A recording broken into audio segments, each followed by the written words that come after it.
Olá, tudo bem? Hoje nós vamos falar de sistemas de crenças filosóficas. Quase todo mundo concorda na necessidade de ter algum critério ético para se orientar na vida. A chamada metaética pode ajudar para este propósito. A metaética estuda os fundamentos dos julgamentos morais, mas não estuda se uma ação é boa ou é ruim. A metaética estuda como as diversas visões do mundo, em alemão Weltanschauung, fundamentam e determinam os julgamentos éticos. Segundo a metaética, existem múltiplas visões da vida, e nestas visões onde os julgamentos éticos são fundamentados. Com a metaética, estudaremos as 4 visões da vida mais importantes, também chamados sistemas filosóficos: idealismo, realismo, pragmatismo e existencialismo. Quase todas as pessoas se alinham num destes sistemas filosóficos. Às vezes uma pessoa até pode se alinhar com 2 deles. Mas, em geral, todos os filósofos que têm existido na história, no final das contas, terminavam caindo num destes 4 grupos. Então, na verdade, estamos simplificando muito a filosofia. Mas estamos falando de, primeiro de todo, a visão da vida. Se fala assim, cada pessoa olha a vida de uma cor distinta. É verdade. Digamos que cada pessoa pode enxergar a vida dependendo de uma destas visões do mundo ou de uma mistura deles. Embora tenha alguns destes sistemas filosóficos que não misturam tão bem assim. Então, o estudo que chamaremos dos sistemas filosóficos será analisando as 3 partes fundamentais de cada visão filosófica. E quais são estas 3 partes de cada visão filosófica? São a metafísica, a epistemologia e a axiologia. Vamos explicar tudo isso com calma, não fiquem desesperados. Dentro da axiologia estudaremos a ética e a estética. Então a ética, olha onde que fica.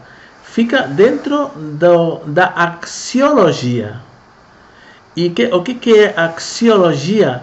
É uma parte fundamental de uma visão filosófica. Ou seja, primeiro está a visão filosófica, a cor com a qual enxergamos a vida, tá?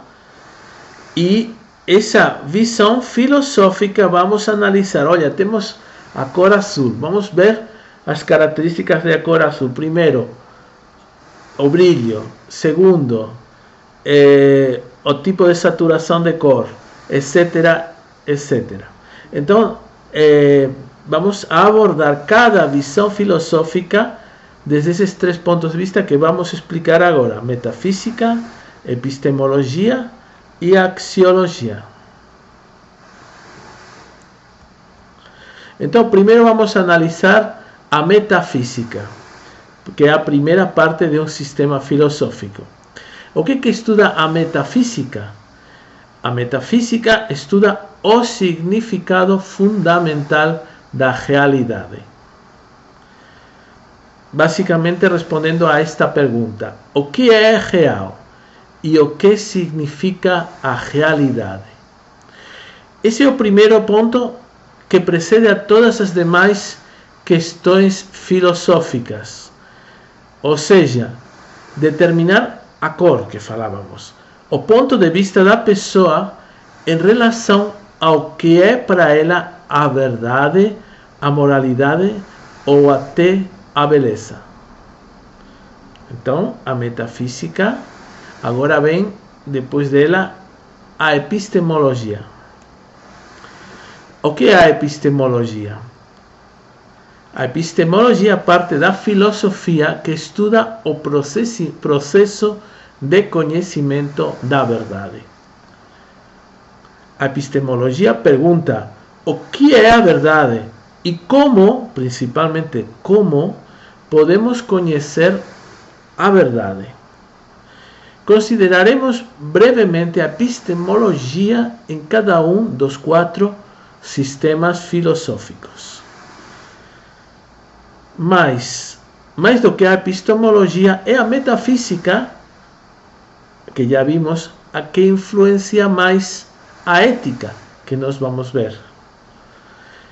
A terceira parte de um sistema filosófico é a axiologia, que estuda o que é bom ou ruim, em 2 níveis ou categorias: o que é bom ou ruim no comportamento humano, que seria a ética, e o que é percebido sensorialmente como bom ou ruim, que é a estética.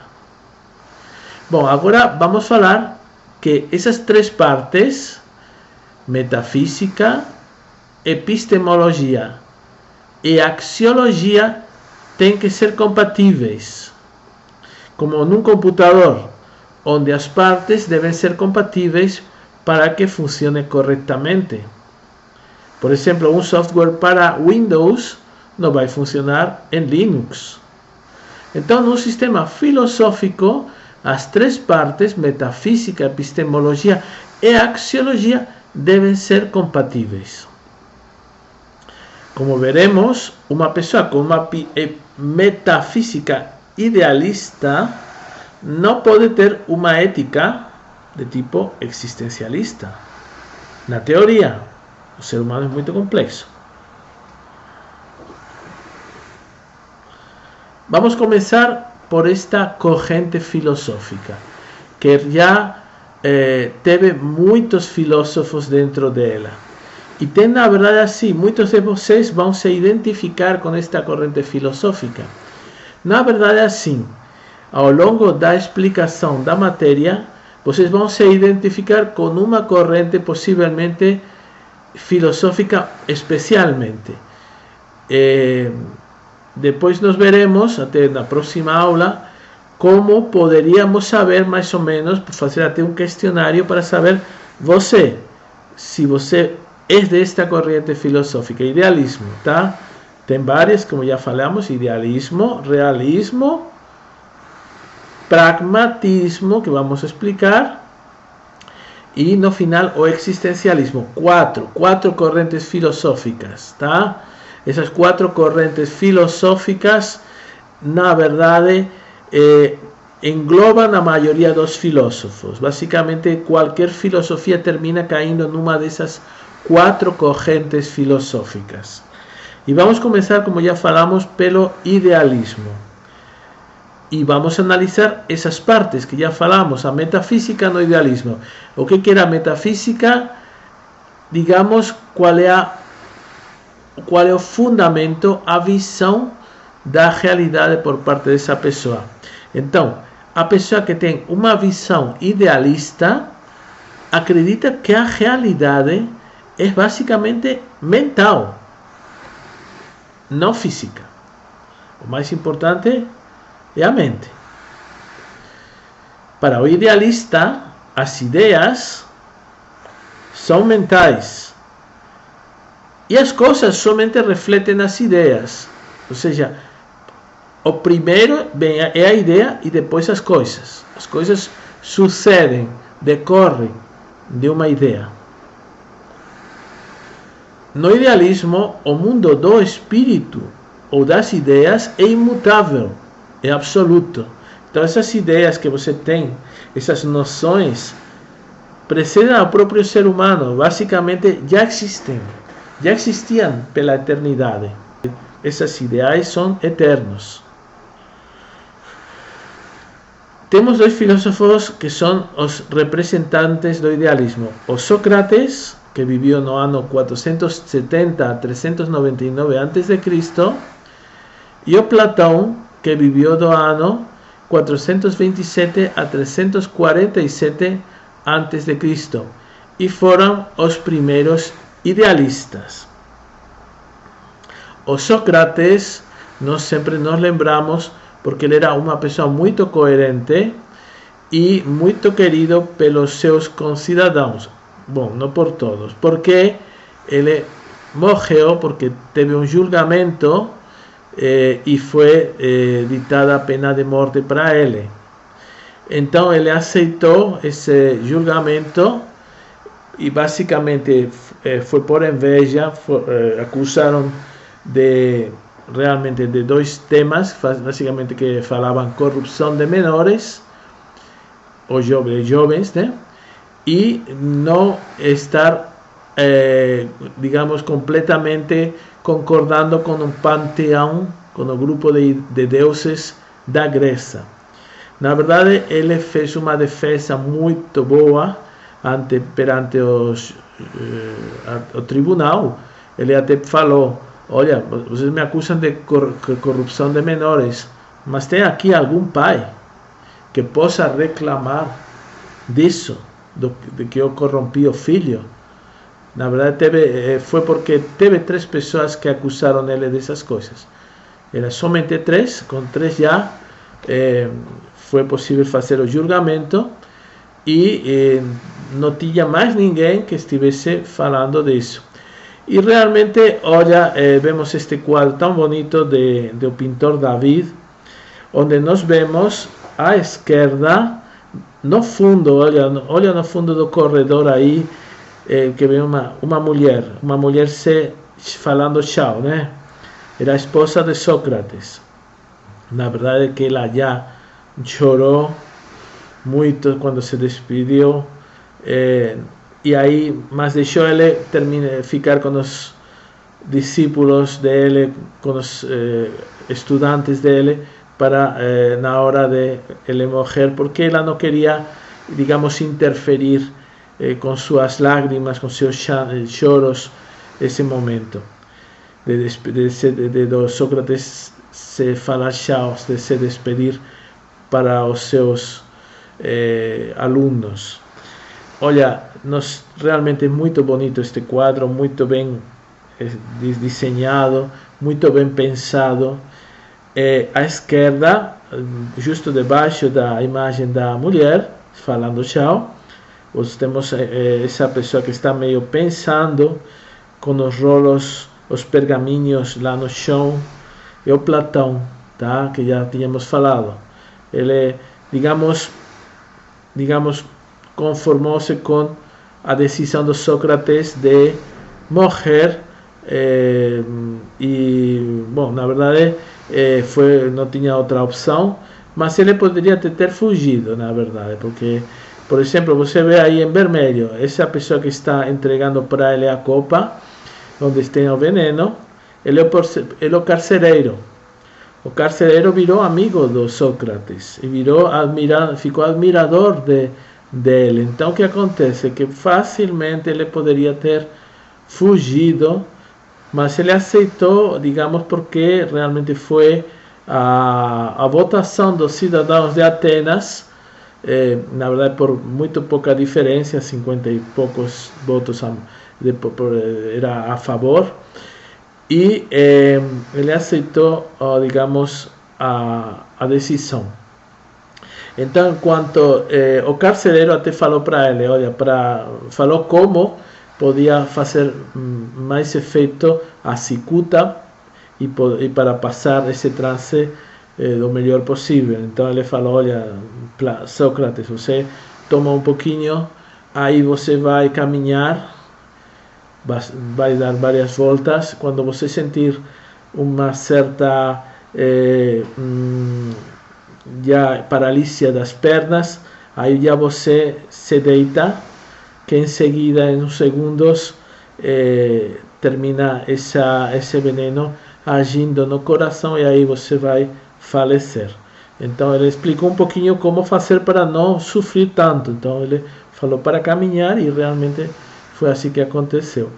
E aí você tem o Sócrates continua falando, apontando com o dedo para o céu, falando dos ideais, que vocês depois nos falaremos, dos ideais, que o Platão também falava dos ideais, o mundo das ideias que está lá acima, por isso até apontando com o dedo para cima, né? Enquanto, digamos, o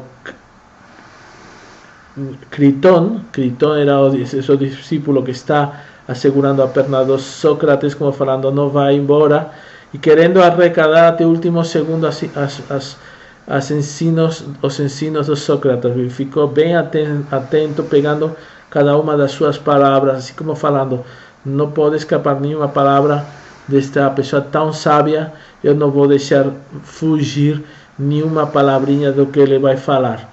Então ele ficou todo prestando muita atenção, ao mesmo tempo segurando um pouquinho a perna e com medo porque ele terminaria indo embora.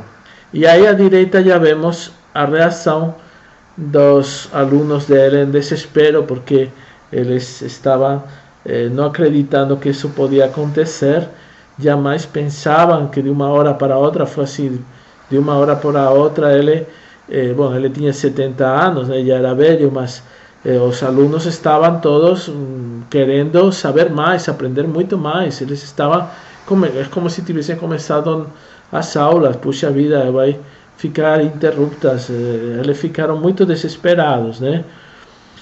E bom, realmente esse quadro reflete muito bem esse processo da morte de Sócrates, que está muito bem descrito nos textos de Platão. E o legal que também foi feito um filme muito bom de um italiano, Roberto Rossellini, o filme Sócrates. E nesse link que vocês têm aí, está legendado e está resumido, ou seja, o filme dura 2 horas, mas nessa partezinha aqui de YouTube, eles fizeram uma redução para somente aparecer a parte final do julgamento e da morte de Sócrates. Então é bem rápido de ver e é muito legal porque é muito condizente com os textos originais. Então, muito bom o filme. E vamos falar agora de Platão. Vamos falar da famosa alegoria da caverna de Platão, que aparece no diálogo de Sócrates com Glaucón no seu livro A República, no livro de Platão, A República. Então, Platão, na verdade, no livro da República, fala de que a existência humana é semelhante à existência de uns homens acorrentados numa caverna desde crianças e forçados a olhar para as sombras projetadas na parede do fundo da caverna. Então eles estão acorrentados e somente olhando para o fundo da caverna. Acreditam que essas sombras que refletem a luz que vem de detrás deles, da entrada da caverna, são a realidade. Então eles acreditam que o que eles estão enxergando são a realidade, porque eles não têm visto outra coisa na sua vida. Eles só podem olhar para frente. Então, sendo que na verdade o que eles estão enxergando são apenas as sombras de objetos iluminados pela luz que penetra pela entrada da caverna. Ou seja, é como se estivessem aqui, se vê esse esquema, uns objetos, um muro, tá? É como se fosse realmente, eles estão, parece que estão tentando eludir, por algum motivo, a esses presos. Estão apresentando para eles umas sombras, como se fosse um teatro de sombras chinês. A luz que entra pela caverna faz as sombras aparecerem no fundo da caverna. Então, estes objetos com os quais são feitas as sombras representam o chamado mundo das formas, ou ideais também. Ideais. Estes ideais podem se misturar para formar outros objetos, ou seja, um círculo com um quadrado, de repente conseguimos obter uma outra forma, uma outra representação. Por exemplo, um camelo pode resultar, como neste caso da imagem, da composição ou superposição de várias formas elementares ou ideais.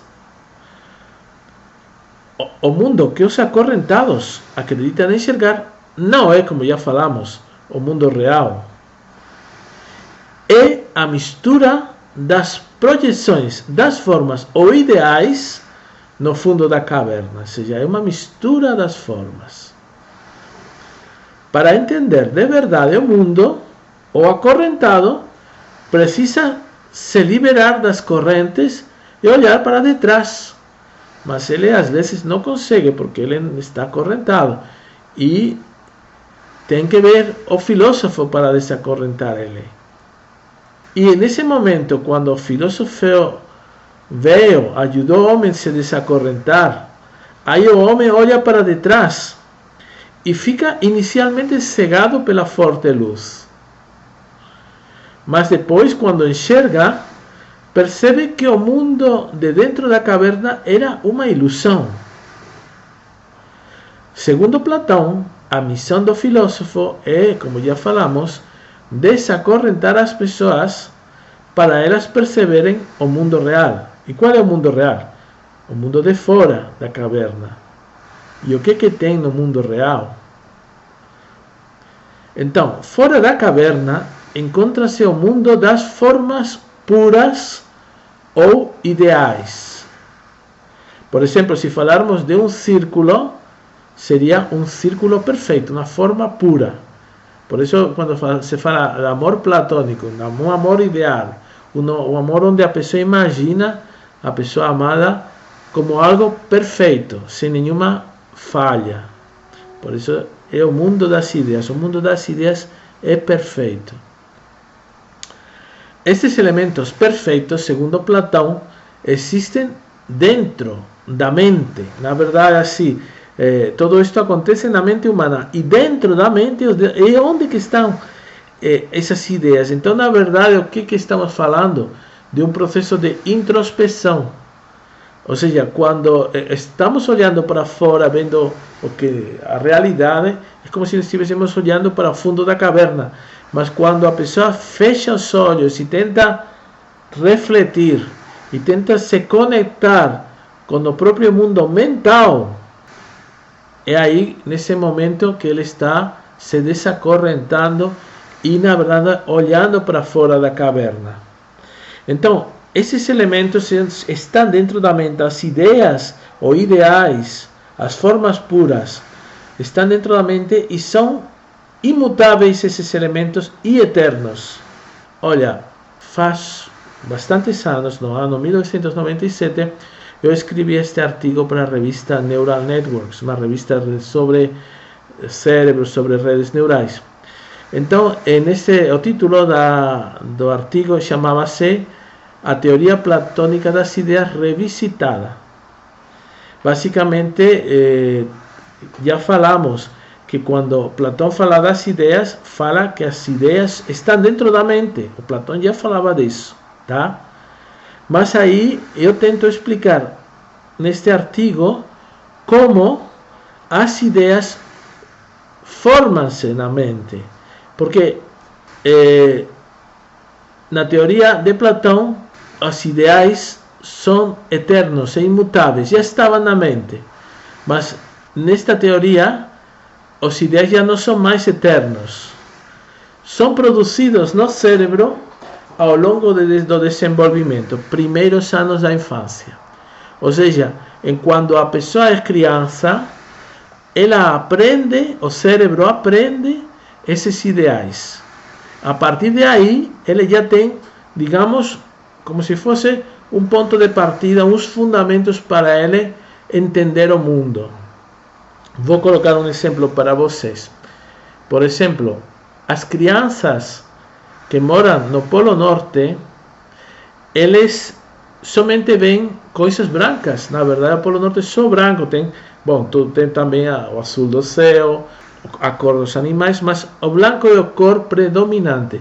Então, como eles vão ter que viver num mundo branco, o cérebro processa todos os tipos de branco, até o ponto de que as pessoas, os esquimós, têm uma percepção dos diversos tipos de branco inacreditável. Eles têm um monte de nomes para a cor branca. É como se tivéssemos toda a paleta de cores, mas expresso em branco. Então, para falar os distintos tipos de branco, tem umas palavras completamente distintas. E realmente eles enxergam de um modo distinto que os seres humanos não são esquimós. Então, durante a infância, os ideais vão se armazenando. E em vez de armazenar, por exemplo, ideais que relativos a outras cores, cor vermelha, cor verde, não. Eles têm um monte de conceitos, de ideais baseadas na cor branca. De fato, o cérebro, vocês vão ver daqui a pouquinho como um branco pode mudar muito, não somente por causa da cor, mas também do contexto que está em volta. É bem complicado esse tema, depois vamos ver. Outro exemplo, o pessoal de Japão, as crianças japonesas. No Japão não existe a diferença entre L e R. Tá? A R e a L são a mesma consonante. Não existem palavras, só existem palavras rareriroru.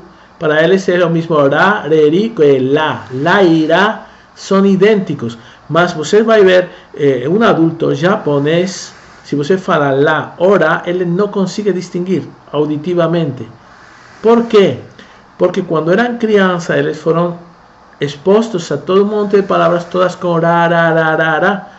E aí que se formou um ideal, como se fosse um eixo no teu cérebro, que depois qualquer outra percepção vai interpretar segundo esse eixo. Se for lá ou se for lá, vão se projetar no mesmo eixo, no mesmo, na verdade é como se fosse um eixo de coordenadas, né? E então esse seria o ideal da letra R, na verdade, no caso dos japoneses. Então, por isso que é muito difícil para um japonês depois aprender outras línguas se não tiver aprendido quando jovem, porque ele não vai nem conseguir falar jamais essa distinção entre letras e também não vai conseguir distinguir elas auditivamente. Somente se uma criança aprende desde japonês, aprende outras línguas, bem desde o início, que envolvem essa diferenciação, que eles conseguem depois falar com uma boa pronúncia. Tem que ser crianças, tá? Então, segundo a teoria revisitada do Platão, que aparece no artigo que vimos, na verdade as percepções, o que nós vemos, não é a realidade. Não é. O que é a realidade, então? Não é mais o que nós enxergamos. Então, o que nós enxergamos? Olha, vou mostrar para vocês que nós não percebemos a realidade. Na verdade, nós percebemos nosso mundo de ideais de formas misturadas no nosso cérebro. Vamos mostrar para vocês. Na verdade, percebemos, como falamos, uma cópia da realidade que o nosso cérebro faz compondo os ideais. Ou seja, você não vai enxergar um camelo real. Você vai, na verdade, enxergar na sua mente um camelo formado, somando-se, compondo-se diversos padrões, diversas formas. Olha, por exemplo, vou te mostrar um exemplo de como nós não vemos realmente a realidade como ela é. Vocês veem estas duas linhas? Estas duas linhas são idênticas. E de fato, assim, olhando agora neste momento, se vocês querem medir as linhas, podem medir, são idênticas. Mas, como já falamos, a realidade é uma mistura de ideais. Neste caso, temos um ideal. Qual é o ideal? Linha reta, o conceito de linha reta. Mas se acrescentamos a esse ideal, a esse conceito gravado na nossa mente, outro tipo de linhas, só pelo fato de misturar este conceito de linha horizontal com outras linhas, vocês vão ver que a nossa percepção vai mudar muito. Agora, por exemplo, vemos que as linhas são iguais em tamanhos. no vamos mudar ela de tamanho, não vamos alongar as linhas, somente vamos acrescentar outras linhas por cima, estas aqui. E agora, olhando, vocês acham que a linha superior é igual que a inferior? Vocês poderiam apostar um dinheiro comigo e talvez vocês iam falar, não, com certeza, são distintas. E eu ia falar para vocês, não, olha, são iguais, eu te aposto R$100 que são iguais. Aí você vai falar, não, que vai ser igual, não vão ser iguais. Eu sim, vamos fazer a aposta, vamos fazer, e aí eu ia ganhar, tá? Porque realmente são idênticas essas linhas, tá? São idênticas, o único que muda é o fato de colocarmos essas outras linhas. Então a mistura de ideais que conformam a realidade. E então isso que vocês veem agora não é a realidade. A realidade é as duas linhas sendo iguais. Isso que vocês enxergam agora é a cópia que o nosso cérebro fez da imagem real, da percepção real.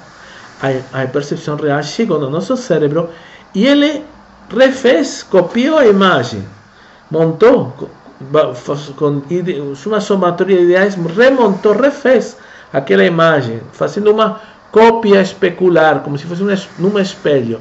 E é a cópia que termina passando para a nossa consciência, tá? Por que o cérebro faz isso? Porque para ele é muito mais econômico dividir a realidade em pedacinhos e depois passar quanto de cada tipo de pedacinho existe em uma forma, e aí o cérebro interpreta a realidade como somação dos componentes, de quanto de cada componente nós temos. Então temos uma espécie de vetor que vai para o cérebro, tá?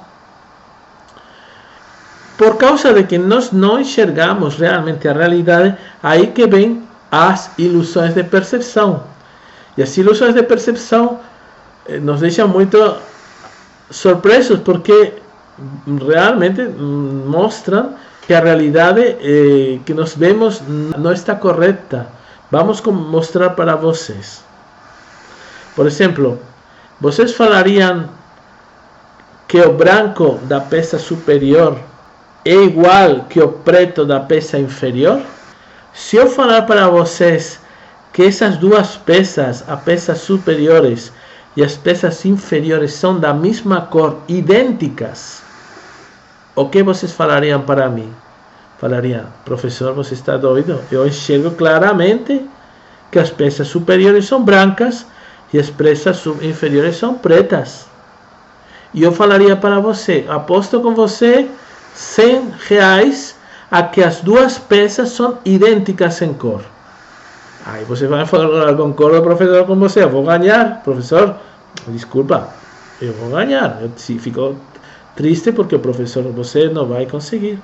Eu vou mostrar para vocês agora como as duas peças têm a cor idêntica. Vamos mostrar para vocês. Bom, vamos mostrar para você que esta peça aqui que estou apontando é idêntica à cor dela que esta peça aqui. Vou pegar um pedacinho da peça, tá? Você vê esse pedacinho aí acima, que está aí no quadrado? Eu na verdade recortei e eu vou ir colocando, ir descendo esse pedacinho para baixo para mostrar que esse pedacinho é igual.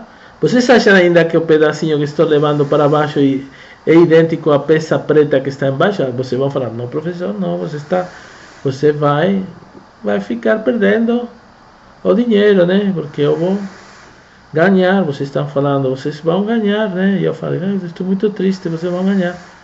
Só mais aí que você levou. E que aconteceu? Que eu estava certo. Bom, pues podem me dar o dinheiro, vai. Eu ganhei. Quantos que são vocês aqui olhando hoje? Hoje tivemos sorte. Tivemos muito aluno aqui no Premiere. Legal. Pode ir soltando a grana que eu vou ganhar tudo, né? Então, olha que coisa, né? Incrível, né? Como que esta peça parece preta mesmo. Como o preto da peça, puxa vida, impressionante. se eu levar, deixa que eu vou colocar um pouquinho mais bem alinhado, aí, perfeito, olha que incrível, se eu levar agora para cima, né, esse pedacinho de peça, né, aí vai terminar o preto, que vocês acham preto, né, virando branco. Vocês gostaram? Tá? Olha, pois algo muito parecido com isto está na seguinte imagem. Isto é muito interessante também, esta imagem. Olha aqui. Você vê este cor aqui, onde está a letrinha A. E aqui a cor que está onde está a letrinha B. O que vocês falariam se eu falar para vocês que este cor cinza aqui é idêntico que este cor branco aqui? Esta cor branca aqui. Vocês vão falar, não, professor, não é possível. E eu vou falar, sim, vocês vão ver. Eu vou pegar a letrinha A, igual que fiz anteriormente, vou recortar, vou cortar esse pedacinho de imagem e vou ir levando gradativamente para baixo até a posição do B. E vocês vão ver que o cinza que era no A, agora virou, quando colocado, mudou completamente. Esta cor que rodeia o A é a mesma que esta que rodeia esta A. Completamente. Só que vocês estão interpretando, o teu cérebro está interpretando a realidade de um modo completamente distinto. Vamos de novo colocar o A no seu lugar.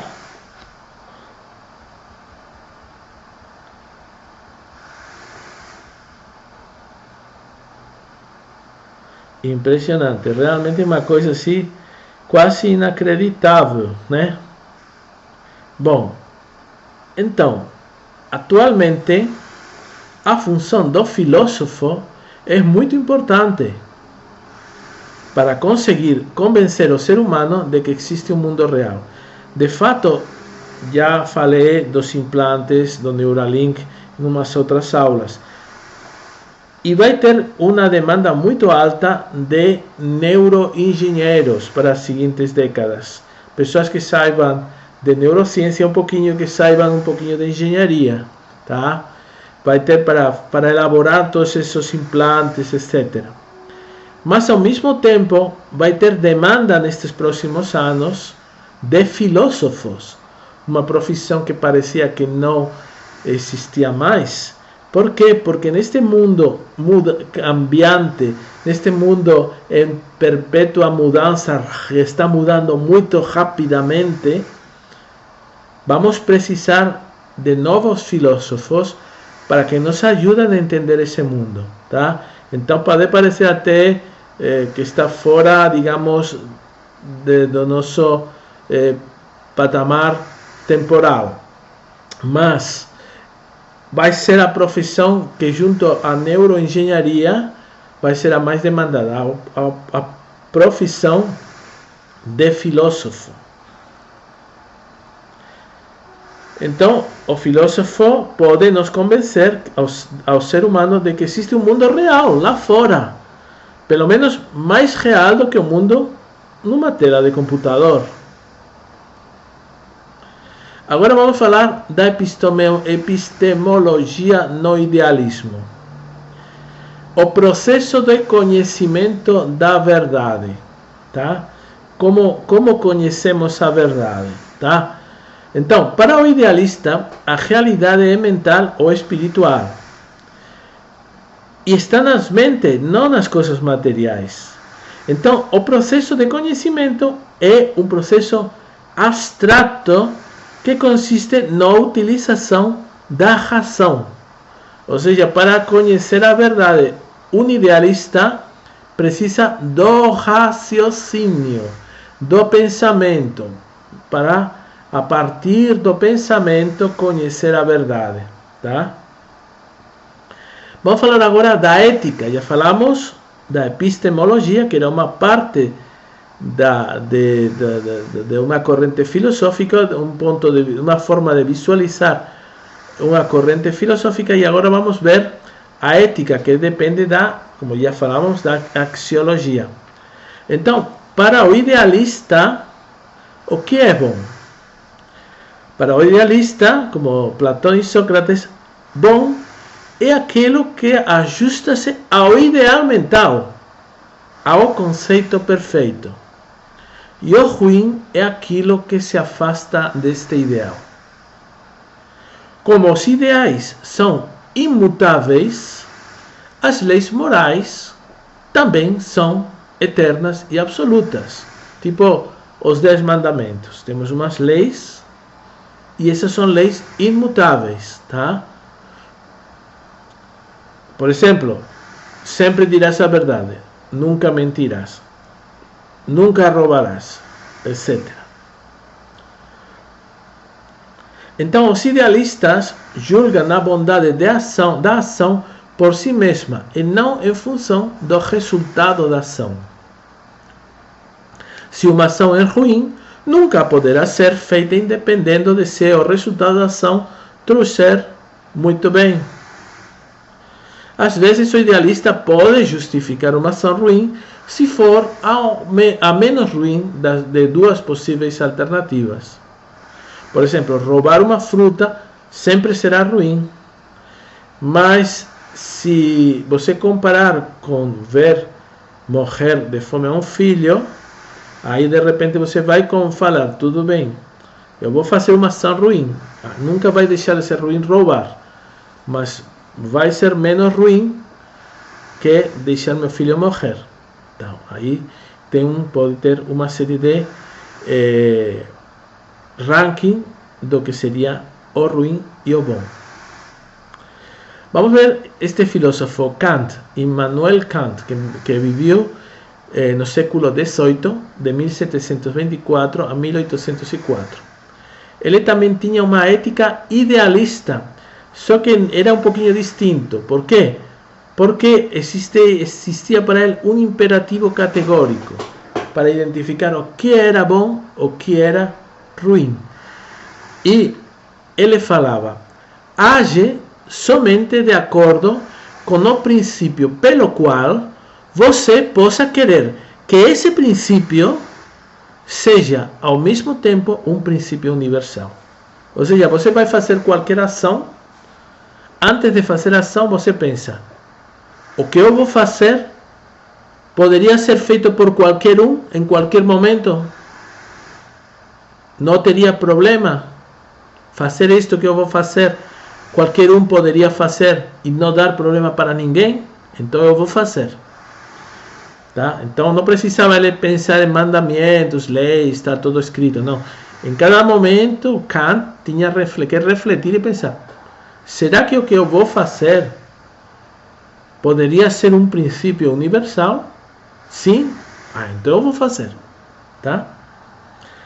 Ou outra forma de expressar a mesma ideia era, age de tal modo que o princípio da tua ação possa se converter em lei universal da natureza. Tá? Um pouco se parece ao princípio cristão, faça aos outros o que você queira que façam com você.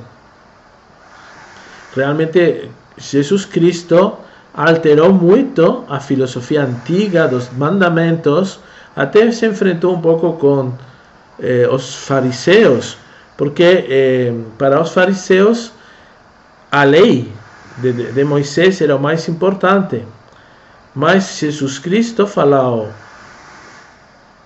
quem ama cumpre a lei. Então, significando que quem está amando a outro não pode estar errando no cumprimento da lei. Se você ama o outro, deseja o melhor para o ser humano, para seu próximo, tá? Você não vai estar errando no cumprimento da lei. Então ele simplificou, Jesus Cristo simplificou bastante, porque os fariseus da época de Jesus Cristo, eles eram muito cri-cri com essas normas, eles eram um pouquinho até exagerados, né? Por exemplo, eles falavam não pode ninguém trabalhar no dia de sábado. Então Jesus Cristo fazia um milagre no dia de sábado e aí já eles ficavam doidos, pensando, puxa vida, você fez ao contrário do que a lei manda, você está fazendo, é o Satanás que está agindo esses milagres, porque você não pode fazer milagres, nem milagres no dia de sábado. E Jesus até falava para eles, olha, se vocês têm, por exemplo, os fariseus falavam que ele não podia liberar uma alma endemoniada, um possuído pelos demônios em dia de sábado. Aí Jesus falou para os fariseus, se vocês têm um cavalo e que caiu num poço, vocês não vão tirar esse cavalo do poço no dia do sábado? E por que eu não vou poder liberar esta alma que caiu no fundo do poço também? Porque está atormentada pelos demônios, vamos falar. Por que eu não vou poder ajudar a liberar essa alma em dia de sábado, né? Então ele justificava sua ação, embora estivesse oposto ao princípio de trabalhar em sábado, por um princípio mais alto, que é o princípio do amor, tá? Então, na verdade, Jesus Cristo, na verdade, também era idealista, mas com uma visão um pouquinho mais kantiana, embora Kant tenha vindo mais posteriormente, da vida. Também o judaísmo fala algo parecido. Aquilo que é ruim para você, não faça aos outros. Então, voltando no Kant, o imperativo categórico de Kant independe do resultado da ação. A ação é correta em si mesma por serlo para qualquer pessoa, mesmo podendo ter um resultado diferente ao que a pessoa gostaria. Agora já falamos da ética, que é uma parte da axiologia, e vamos falar também da estética, que é outra parte da axiologia, né? E a estética vai nos mostrar que para o artista idealista, a pintura ou a escultura tem que ser perfeitas, tem que ser ideais. Na obra devem ser eliminadas as imperfeições. Por exemplo, um caso muito claro deste esforço por eliminar todas as imperfeições é a Mona Lisa de Leonardo da Vinci. O Leonardo da Vinci levava com ele o tempo todo esta pintura. Ele ficou anos com a pintura. Ele ficava olhando a pintura, percebendo algum pequeno defeito, aí tentava mexer, alterar. E ele ia, na verdade, foi uma pintura que foi elaborada ao longo de muitos anos, porque ele era um cara que queria a perfeição completa. Então ele queria pelo menos um quadro dele que fosse perfeito. Então aí ele foi desenhando cada dia, percebendo uma pequena falha, tirando, aprimorando, para que ficasse algo quase perfeito, né? Então, um exemplo de idealismo na pintura. Agora já vamos falar de outra corrente filosófica, o realismo ou empirismo. Aí temos os representantes do realismo. O principal deles é o Aristóteles, tá? Para a pessoa realista, o mundo é essencialmente matéria. Para o realista, como Aristóteles, a coisa mais importante é a matéria e aquilo que pode ser tangível, tá? E isso é muito mais importante do que a ideia na mente do filósofo. Essas coisas existem com independência das mentes, segundo o realista, e estão governadas pelas leis da natureza, especialmente a lei de causa e efeito. Ou seja, o realista está muito em contato com a natureza. Também, além de Aristóteles, John Locke e o neurocientista John Searle são exemplos de pensamento realista. No caso último, Searle opina que o pensamento, as ideias, são simplesmente disparos neurais, ou seja, decorrem da atividade do cérebro. Olha aqui, este quadro tão bonito de Rafael. Mostra a escola de Atenas e um monte de filósofos que poderíamos ir até identificando, porque cada um deles é um filósofo distinto, mas não vamos agora, porque demoraríamos muito. Mas o principal são dois filósofos que estão entrando pelo corredor, que são Platão e Aristóteles. Olha os dois filósofos.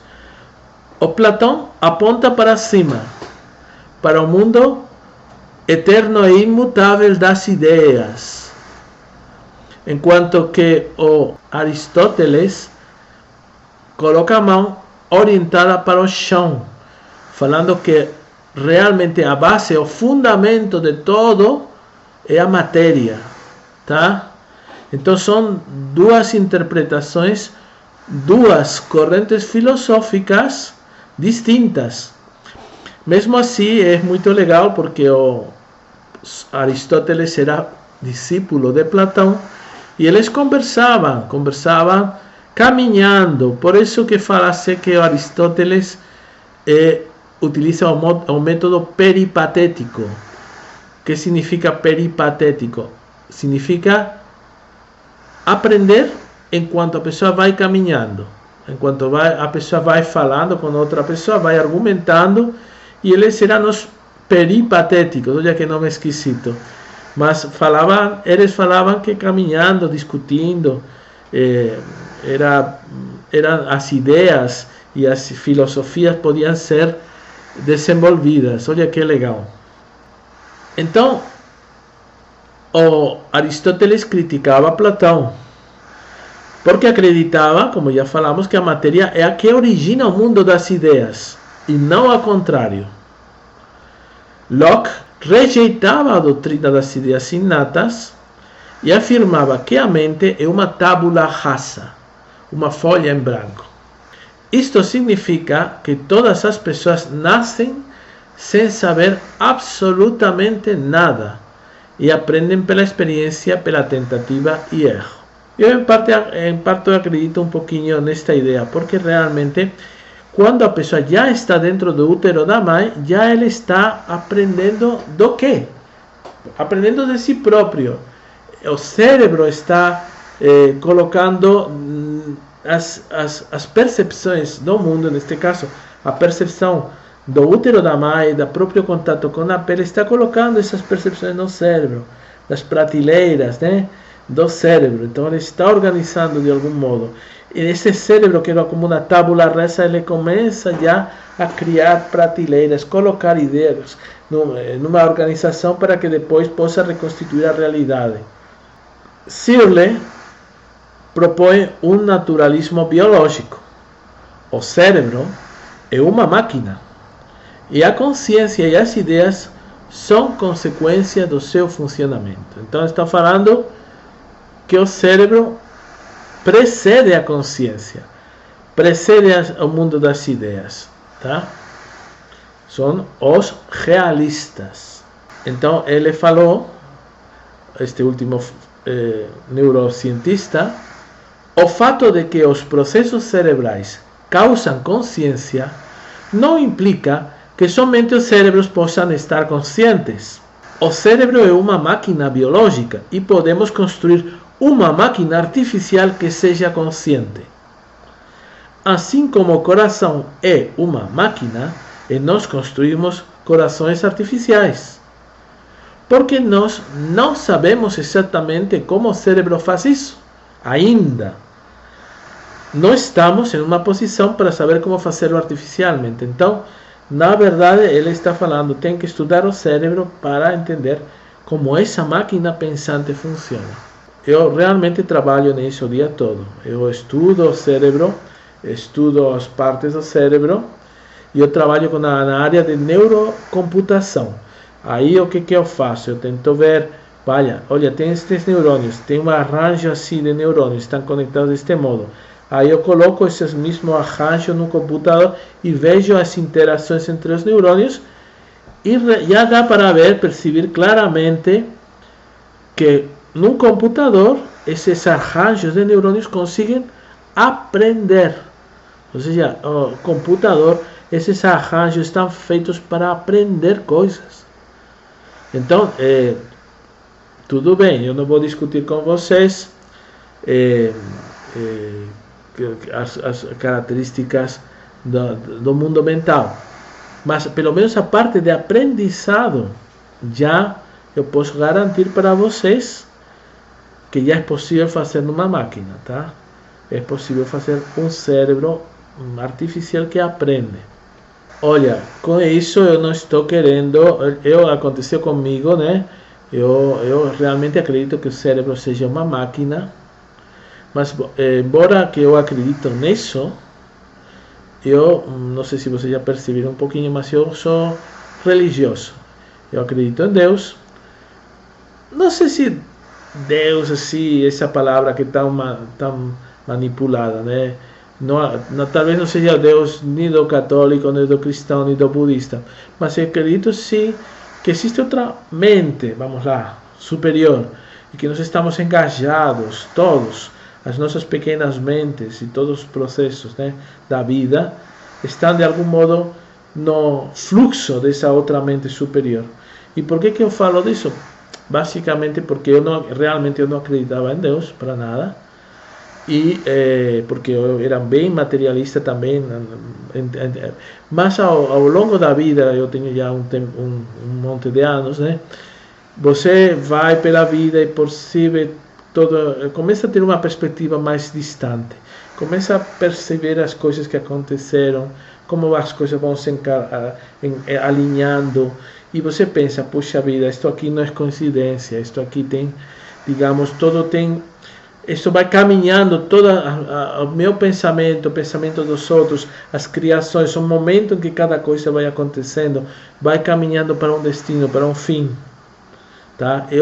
Assim, é uma questão pessoal, né? Você ateu, ótimo, eu gosto muito de ateus, eu tenho muito amigo ateu, tá? Não discuto com eles, somente assim falo, se eu agora neste momento eu tenho uma certa percepção religiosa, religião significa religare significa religar, juntar, né? Então eu tenho uma percepção de que existe um conjunto, tá? Então eu não discuto com ninguém porque é uma coisa muito pessoal, então uma coisa que eu cheguei nessa conclusão porque a vida me levou, as experiências me mostraram isso, e eu terminei não tendo como não falar disso, porque realmente é o que eu experimentei. Então, assim, tem pessoas que nunca têm experimentado e eu não vou discutir com elas, porque são coisas muito pessoais. Então, realmente eu sou um neurocientista que na parte material eu acredito que o cérebro é uma máquina, que a consciência e o aprendizado aparecem decorrentes desses processos algorítmicos que acontecem nesses cérebros máquinas, né? Mas ao mesmo tempo, surpreendentemente, mesmo assim, acredito no que vocês falariam Deus, né? Não seria o Deus, como já falei, de uma religião específica, seria como mais uma mente universal, aí se pareceria mais com isso, tá? Vamos falar do realismo. Para o realista, o conhecimento provém dos sentidos, que trazem o conhecimento a partir da matéria. A mente tem que se adaptar à matéria e não ao contrário. O estudo da natureza, lógico, né, é muito importante para o realista. Para o realista, coisas valem em função da realidade, da natureza. A bondade, por exemplo, para um realista consiste em viver em harmonia com a natureza, com o real. E a maldade em se afastar da harmonia com a natureza. Consiste em quebrar a lei natural, que ele chama. Então, já falamos da ética, que é uma parte da axiologia, agora vamos falar da estética realista. Quando um pintor realista vai fazer uma obra, ele tem que imitar a natureza. E se essa natureza é imperfeita, ele vai desenhar a natureza com essas imperfeições, mesmo que seja, neste caso, rugas ou cicatrizes. Terceira corrente filosófica, o pragmatismo ou utilitarismo. Vamos ver primeiro a metafísica. Quais são os fundamentos da visão filosófica do pragmático? Para o pragmático, a realidade nem é a ideia, nem a matéria. Como assim? O que é então? Para o pragmático, a realidade é um processo e muda. A realidade para o pragmático muda. É algo mutável, dinâmico e relativo. Neste caso, como todo muda, nada pode ter uma essência ou identidade permanente. O pragmatismo foi fundado por Charles Sanders Peirce e os membros do Clube Metafísico. Outros representantes do pragmatismo, são quase todos americanos, são Jeremy Bentham, Stuart Mill, William James e John Dewey. A grande maioria do século XIX. Tá? Por isso, o pragmatismo americano, quase todos aí, eu acho todos, ou quase todos, né? São, pelo menos, angloparlantes. O que fala exatamente um pragmático? Vou tentar traduzir. Bom, primeiro vou ler, que fica legal, que já está em inglês. A pragmatist turns away from abstraction and insufficiency, from verbal solutions, from bad a priori reasons, from fixed principles, closed systems, and pretended absolutes and origins. He turns towards concreteness and adequacy, towards facts, towards action, and towards power. Então, o que fala um pragmatista?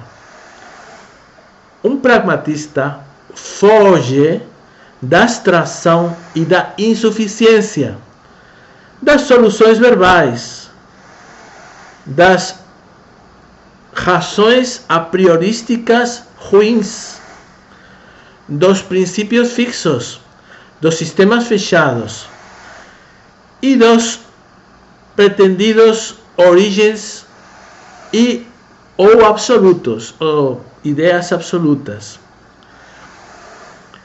Ele olha na direção da coisa específica e como a coisa específica se adequa ao meio. Olha para os fatos, olha para a ação, olha para o poder. O William James que falou. Bom, vamos ver como a epistemologia lembra aquela forma de chegar na verdade. Como que eles chegam na verdade? Numa realidade mutável e dinâmica, o único caminho para o conhecimento da verdade é testar as coisas e ver se servem para um fim determinado, tá? Prático. O valor da realidade é a sua utilidade. Esse valor procede do consenso de várias pessoas num determinado momento, que olharam, que implementaram aquela solução e enxergaram que aquela solução é boa, aí concluíram, ok, esta coisa aqui funciona. Então, depende, essa solução pode ser boa uma hora, mas outra hora pode não ser. Então, num momento diferente, a realidade pode ter um outro valor determinado pelo julgamento de um grupo de pessoas. Essas mesmas pessoas que acharam uma coisa boa faz um ano, eles podem se reunir de novo e falar, puxa, mudamos de opinião. Então, o fundamento da visão do mundo do pragmático é basicamente o consenso global entre as pessoas, a utilidade de uma ideia. Para o pragmático, na verdade, nada é sempre bom ou ruim. Tudo depende do resultado da ação. Por exemplo, se um pragmático pensa que matar é ruim porque é pior que outras ações possíveis para conduzir a um fim determinado. Mas você vê que nos Estados Unidos quase todo mundo utiliza arma. Então, em alguma hora, matar alguém pode até não ser tão ruim assim. Ainda está a pena de morte, né? Então, essa pode ser útil matar alguém, segundo os pragmáticos. De repente, a pena de morte deixa de ser útil. Aí podem todo mundo decidir, não, nós não queremos mais a pena de morte. Então, esse fim é determinado democraticamente pelo grupo. O que é bom é aquilo que estatisticamente produz mais prazer e menos dor para o grupo. Se alguém perguntar, isto é bom? O pragmático responderá, bom para o quê? Agora, já falando da axiologia, temos falado da metafísica, como sempre, da epistemologia, como chegamos ao conhecimento da verdade. E agora vamos falar da axiologia. Dentro da axiologia falamos da estética e da ética. Então, primeiro da estética. No arte, nada é necessariamente bom ou ruim. O valor de uma obra de arte depende da visão da maioria e do benefício social da obra de arte. Então, uma obra de arte pode não ter uma função exclusivamente de mostrar a perfeição, pode ter outra visão. Quando eu fui ver o Museu de Arte de Nova York, eu fiquei muito surpreso, porque tinha um quadro, né, que era uma tela grande, enorme, branca, não tinha mais nada, era só branco. E tinha o que mais me fiquei surpreso, que tinha uma pessoa olhando para ele assim, parado. E falei, puxa vida, não se trata realmente de mostrar a perfeição. De repente se trata de, digamos, de provocar um impacto na pessoa, de provocar alguma emoção. Por exemplo, no meu caso provocou. Pensei, que é isso, né?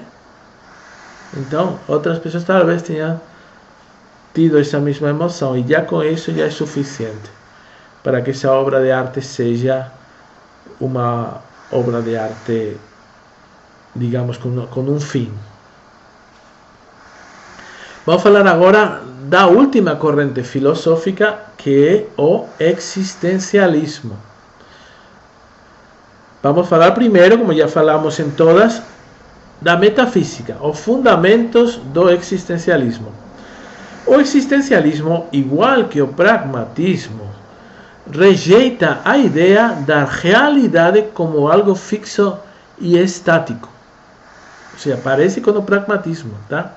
Um pouco. No caso do pragmatismo, a realidade era um processo cujo significado era definido primariamente pela sociedade. Ao invés disto, no existencialismo, a realidade é subjetiva, definida autonomamente por cada indivíduo. Ou seja, a realidade é o que cada indivíduo tem na cabeça, independente dos demais. Para o existencialista, a realidade é diferente para cada pessoa. Então, na verdade, existiram dois tipos de existencialistas, que são os existencialistas teístas e os existencialistas ateístas. Na verdade, sim, esta diferenciação é muito artificial. Na verdade, simplesmente porque os principais existencialistas de algum modo coincidiram em que uns eram ateus e outros eram cristãos. Mas assim, você me fala, por que fazemos essa diferenciação? Então eu não sei, pergunta a eles. Cada um tem a sua própria racionalidade, o seu próprio raciocínio. Por que você é ateu? Porque eu quero, porque eu gosto, porque é a minha decisão, porque eu sou existencialista. Eu podia ser ateu, podia ser qualquer coisa. Desta vez eu quis ser ateu. Então realmente, por coincidência, houve alguns que eram ateus, como Jean-Paul Sartre, onde para ele o mundo é absurdo, e para outros existencialistas, como o Gabriel Marcel, digamos que ele acredita em Deus, e o significado do mundo não é algo que a pessoa possa decidir, mas algo que a pessoa pode reconhecer. Então nós temos essas duas correntes do existencialismo. Na verdade, por que são essas duas? O existencialista falaria para você: não sabemos.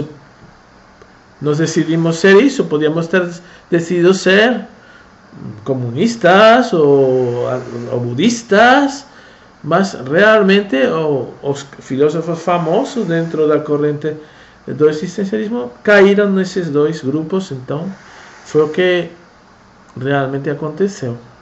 O filósofo cristão dinamarquês chamado Søren Kierkegaard, do século XIX, é considerado o fundador do existencialismo, este aqui. E o escritor russo Fyodor Dostoiévski, que escreveu romances muito importantes, foi também um renomado existencialista. Vamos falar agora da epistemologia, o processo de chegar na verdade. Para o existencialista, o conhecimento é um assunto individual. Cada um elege a sua própria verdade. E o existencialismo não descobre as ideias pré-existentes, como no caso dos idealistas, mas ele cria, o seu cérebro cria as ideias. Então, às vezes, ele vai ter uma ideia de uma coisa, outra ideia sobre outra, vai mudar de ideia no dia seguinte. Na verdade, ele vai se encontrar com outros existencialistas. Não vai ninguém concordar com ninguém, mas eles vão gostar dessa diversidade. O que é verdade para um pode não ser verdade para outro. Tudo bem. O que tem? Olha, não estaria ruim, né? Todo mundo ser assim tão condizente, tão, digamos,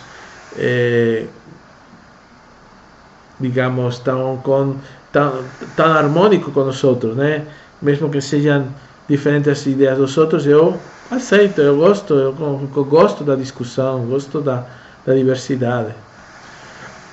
A eleição individual, no caso da ética idealista, é o mais importante para o existencialista. A eleição individual. Em cada momento, cada pessoa existencialista decide quais são os seus próprios valores. E o problema é que não há como fugir disto. Se você não quer se determinar por ter uma opinião sobre o mundo, já está tendo uma opinião sobre o mundo. Seria a coisa mais fácil, não fazer nada, mas também seria uma forma de fazer, decidir não fazer. O que é o mal para o existencialista? Então, se você já chegou numa conclusão, se você, olha, eu acredito que isso aí é bom, a única coisa que seria ruim é você não agir de acordo à sua ideia de bom. Então, para o existencialista, o ruim está em não ser consequente com os próprios valores. Um existencialista nunca sacrificará os próprios valores pelos valores impostos por um grupo. Ele não vai se alinhar. Talvez ele vai ser mais solitário. Ele não vai querer se entrosar num grupo, porque seguir a um líder. Não, ele quer ser independente. Por isso o existencialismo é um caminho muito difícil mesmo. Em cada momento a pessoa tem que pensar o que eu vou fazer, por que eu estou fazendo isto, porque vou ser consequente com a minha decisão. Se eu pensar que isso é bom, eu preciso ir nessa linha, né? E o caminho é difícil. Para viver, o idealista é guiado por ideais ou por mandamentos divinos, no caso dos idealistas. O realista tem como guia a natureza. O pragmatista tem como guia o grupo. Mas o existencialista não tem nenhuma guia, somente conta com ele próprio. Na arte, o existencialista poderia dizer: gosto não se discute. O que é belo para mim pode ser feio para outro. Meu Deus, que horrível. Desculpa, tá? Ter deixado vocês tão assustados, né? Esta Mona Lisa ficou meio que esquisitona, né? Bom, então já temos falado das 4 correntes filosóficas. Agora vamos ver que podemos, mesmo que são diferentes, agrupar elas um pouquinho em correntes filosóficas absolutistas e relativistas. Por exemplo, o pragmatismo e o existencialismo são filosofias relativistas, tá? Pragmatismo e existencialismo assumem que as relações entre os eventos também formam parte da realidade. Ou seja, não é somente os ideais, o mundo, mas também a interação entre esses objetos. Enquanto que as correntes filosóficas idealistas e realistas são filosofias absolutistas. A realidade não depende das relações entre eventos ou entidades. Para o idealista, o mundo das ideias é permanente. Para o realista, o mundo da matéria é permanente. E não vão mudar essa percepção, mesmo que mudem as relações entre os objetos. O branco é branco, o preto é preto. Acabou. Bom, agora tarefinha para a próxima semana, tá? Para quem puder dispor do Netflix, peço para eles, por favor, dar uma olhada neste filme legal, é curtinho, não é muito longo. Chama-se Engenharia Reversa. O Man Against Fire, que é o título em inglês. Então, vamos fazer o seguinte: eu vou falar agora as questões que vocês têm que responder um pouquinho, mas eu vou primeiro apresentar as questões. Quem pode assistir no Netflix, escreve as questões, tá? E depois assiste e tenta responder as questões. Para quem não tiver Netflix, eu vou contar agora a história. Então, por favor, as pessoas que querem ver o filme, escutem as questões, mas não escutem mais o que eu vou falar depois, porque eu vou desvendar toda a história. E aí vai acabar a aula, tá? A aula está já, na verdade, no final, tá? Mas eu não quero fazer o spoiler do filme para quem gostaria de assistir no Netflix. Então, primeiro eu vou falar um pouquinho, bem breve, bem uma primeira iniciação, para depois fazer as questões. Olha, esse moço aí é um soldado e ele está numa missão, tá? Eu não vou contar o filme todo, tranquilos. Ele está numa missão e ele tem um chip cerebral. Então, nessa missão, ele é contratado pelo exército para lutar contra uns humanos mutantes que chamam-se de baratas, tá? E esses humanos mutantes são inimigos da civilização, são, digamos, muito ruins, e o exército está eliminando esses mutantes, tá? Então, vai aparecer este soldado e depois vai aparecer uma pessoa que vai deixar ele surpreso, porque ele vai mostrar o que é a realidade das coisas. Então eu vou perguntar as questões para vocês. A primeira questão: justificar por que a alteração da realidade, vai anotando aí, mesmo que você não entenda, realizada pelo implante neural, pode ajudar para que um soldado possa exterminar sem remorso os inimigos. Vou repetir. Vai anotando, tá? Justificar porque a alteração da realidade realizada pela implantação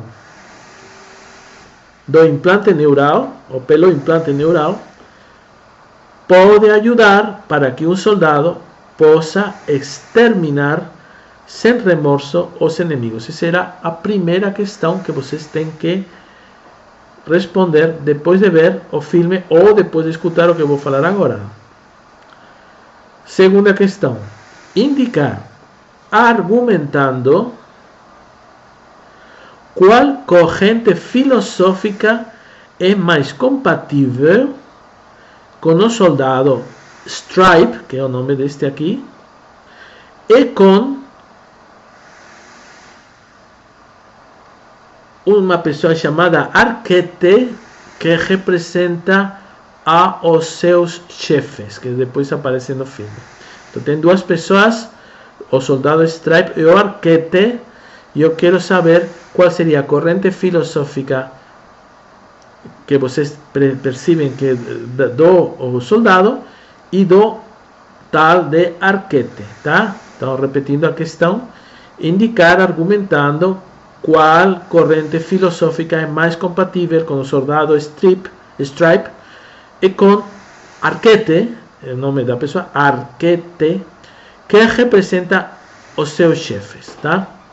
Bom, então, quem tiver Netflix, eu indico para ver, é legal, são 50 minutos. Quem não tiver, eu vou contar a história agora. Então, quem tiver Netflix, pode já terminar a aula, pode ir embora. Olha, espero que vocês tenham gostado, tá? E quem não tiver o Netflix, vou tentar fazer um resuminho do filme neste momento. Então, tchau para quem tiver o Netflix. Agora vamos contar a história, para quem não tiver. Esta história eu peguei diretamente da Wikipedia, então não estou, já está na internet. Os soldados estão, como já falei, exterminando seres humanos mutantes chamados de baratas em um país estrangeiro, usando um implante neural chamado MAS, que teoricamente serve para aprimorar os seus sentidos e fornecer dados instantâneos através da realidade aumentada, tá? Então, de repente, a pessoa está num campo aí, vai ver, vai aparecer campo tal, algumas informações vão aparecer na mente da pessoa enquanto ela está indo atrás das baratas. Então, ele consegue ver algumas informações como se fosse quase uma tela mental, tá? Então, quando o soldado Stripe encontra várias baratas agressivas, essas da imagem, essas pessoas meio esquisitas, estranhas, uma delas utiliza um aparelho, um dispositivo misterioso, que termina atrapalhando na interface neural que o soldado Stripe tem. E quando isso acontece, a sua percepção da realidade muda. Porque no dia seguinte, olha aí, está aparecendo uma mão detrás da tela, né? Com uma espécie de tubo. e umas LEDs verdes na topo. Esse é o aparelho, né? Então alguém apertou esse aparelho e fez o soldado Stripe alterar o funcionamento do implante neural. Então no dia seguinte o Stripe começa a ver as baratas como seres humanos comuns. Não vê eles tão agressivos, não vê eles com essas máscaras. E de fato vê uma mulher assustada quando a colega Hunter dele está tentando, ameaçando ela. Então ele, poxa vida, ele tenta defender aquela barata, né? Que na verdade era uma mulher normal. Então essa mulher, que é essa barata que fala aí, lhe diz ao soldado que o dispositivo neural encobre o fato de que baratas na verdade são seres humanos comuns, odiados por civis todos os dias, devido à propaganda de preconceito. Então, na verdade, o que acontece? Ele percebe que o implante neural faz seres humanos comuns aparecer deformados, com uma cara meio estranha e violentos, com o qual o soldado pode atacar, pode matar esses indivíduos agressivos, esquisitos, como se fossem de uma, digamos, linhagem distinta do ser humano. Aí que acontece?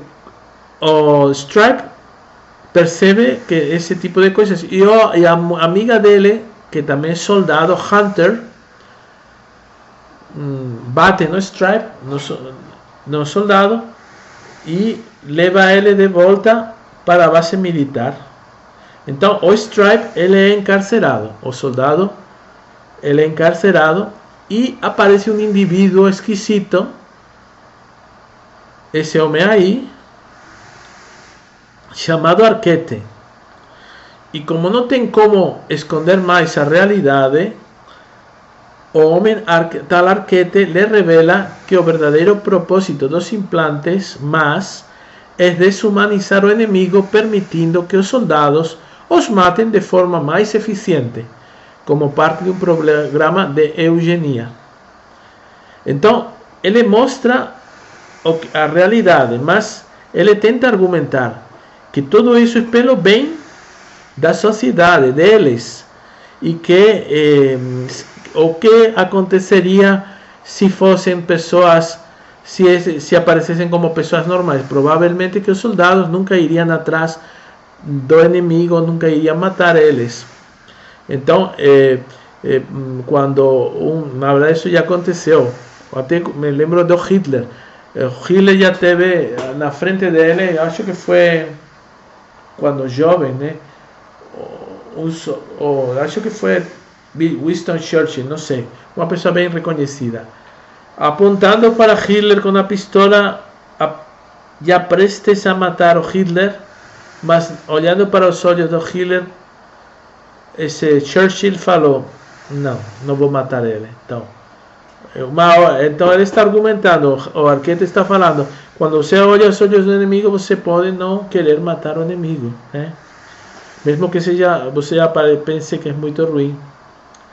Então Arquette, depois de mostrar a realidade para o Stripe, fala: se você não resetar o seu dispositivo, ou seja, para você voltar a ver a realidade alterada, se você não quiser fazer isso, você vai ver inúmeras vezes o que você fez matando pessoas civis comuns. Então ele está ameaçando dele estar toda hora revivendo essa imagem dele atacando os seres humanos comuns, e vai ficar preso somente relembrando que ele foi uma pessoa que matou tanta gente. A alternativa seria resetar o dispositivo para ele voltar na sua mundo ideal, onde esses humanos na verdade aparecem como baratas, chama-se, aparecem como zumbis, né? E a realidade dele está totalmente alterada, tá? Então é triste porque realmente no final dá para ver que ele optou no final pela segunda opção. Ao invés de optar pela realidade, ele optou por resetar o dispositivo e voltar a esse mundo irreal que ele estava enxergando através do dispositivo na cabeça dele. Então o filme termina no futuro, quando Stripe volta para casa e vê uma velha mulher, a sua esposa, esperando por ele. Mas é revelado no filme que isso que ele está enxergando, na verdade, é também uma imaginação criada pelo implante MAS. Bom, então era isso que eu queria falar para vocês hoje nesta aula, explicar as 4 correntes filosóficas e depois, já futuramente, nas próximas aulas, vamos passar um questionário para vocês ver qual corrente filosófica é a que vocês estão mais próximos, tá? Às vezes até a pessoa pode participar de 2 correntes, mas o normal é que cada pessoa seja de uma corrente filosófica. Bom, então, olha, espero que vocês tenham gostado da aula e até a próxima. Um abraço. Tchau, tchau.